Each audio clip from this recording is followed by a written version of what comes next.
Bertanya tentang Tuhan, Pak Budi. Ya. Kalau di luar itu kan sering orang berdebat tentang apa itu Tuhan itu ada atau tidak, dan berbagai macam video sudah beredar tentang Tuhan. Tetapi sampai saat ini saya belum menemukan jawaban yang tepat bagaimana atau apa itu Tuhan dan bagaimana kita bisa mencapai Tuhan atau mengalami Tuhan. Sehingga pada malam hari ini untuk mengawali wawancara ini saya ingin bertanya dulu Pak Budi. Menurut Pak Budi sendiri, menurut Pak Budi, Tuhan itu ada atau tidak? Kalau menurut realitas yang ada di dalam masyarakat, ya jawabannya ya dan tidak. Baik Pak Budi. Tetapi mohon maaf Pak Budi, yang saya ingin tahu pengalaman Pak Budi secara pribadi itu, menurut Pak Budi Tuhan itu ada atau tidak?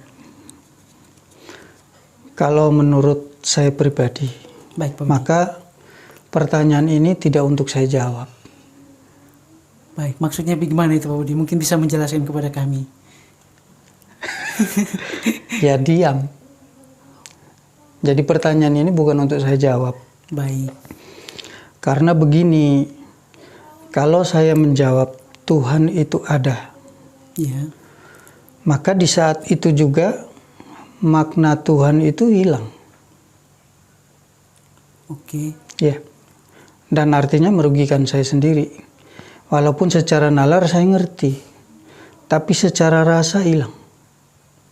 Baik Pak Budi. Ketika saya menjawab Tuhan itu ada, makna Tuhan itu hilang. Oke. Ketika saya menjawab Tuhan tidak ada, itu malah memancing keributan. Ya, Baik. orang-orang yang percaya Tuhan itu ada, nggak terima. Lalu saya kurang kerjaan, sehingga memancing orang yang tadinya duduk merasa Tuhan itu ada, terus dengar omongan saya Tuhan tidak ada, mereka jadi jengkel gitu loh. Kan tidak baik saya berarti. Baik Pak Budi. Maka pertanyaan seperti tadi, Tuhan itu ada atau tidak, itu adalah pertanyaan yang tidak perlu saya jawab. Oke. Lebih tepatnya saya diam. Oke. Karena kalau saya jawab, iya Tuhan ada, merugikan saya. Baik. Saya jawab Tuhan tidak ada, merugikan orang lain. Baik. Artinya Pak Budi mau bilang di sini bahwa Tuhan itu tidak untuk dibicarakan atau diperdebatkan ada atau tidaknya, tetapi Tuhan itu untuk dialami ya Pak Budi. Dialami aja. Contoh ya, saya kasih contoh. Baik Pak Budi, terima kasih. Misalnya Mas Ignas ini belum pernah makan buah. Misalnya di tangan saya ini ada buah, saya sedang makan buah yang namanya mangga. Baik. Dan misalnya ini Mas Ignas belum pernah makan buah mangga seumur hidup. Baik, oke. Terus datang kan, lihat saya sedang makan buah mangga ini. Ya. Terus ditanyain, itu buah apa? Oh ini buah mangga. Rasanya kayak apa? Kalau saya bego, saya akan menjawab. Oh rasanya buah mangga ini asam. Waktu saya bilang asam, Mas Ignas langsung bayangkan, oh kayak buah asam. Karena waktu kecil mungkin pernah Makan buah asam. jajannya buah asam itu kan. Baik. Naik pohon asam, petik langsung makan di atas pohonnya kan. Baik. Ya. Biasanya dulu kalau masih kecil. Baik Pak. Langsung muncul di benak, oh buah asam. Oke. Karena saya bilang rasanya mangga ini asam. Asam. Kedua saya bilang manis. Mas Ignas waktu itu makan buah asam itu dengan gula pasir di atas pohon asam. Oke. Jadi ada tambahan asam, buah asam tambah gula pasir.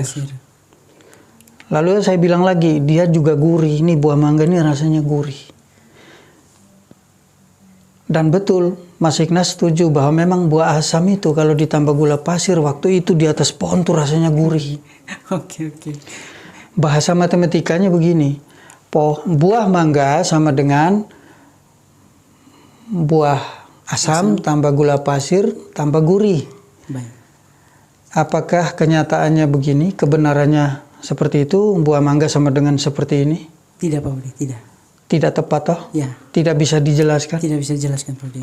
Oke, kalau buah mangga yang nyata bisa kita lihat, kita indrai, kita pegang, kita kecap ini aja, tidak bisa kita jelaskan. Baik. Lucu ya, kita mau menjelaskan tentang Tuhan, tentang Allah yang adalah sunyata. Kasunyatan itu kan kekosongan tanpa batas, Baik. bisa dilihat, Tidak bisa Pak Budi. bisa dirasa kecapi, Tidak bisa Pak Budi. bisa didengar, Tidak bisa Pak Budi. lalu bisa dianalisa, Sangat tidak bisa didefinisikan. Tidak bisa Pak Budi. Maka mereka siapapun yang memaksakan diri menjelaskan tentang Tuhan, semakin banyak dia menjelaskan, semakin memperlihatkan kebodohan.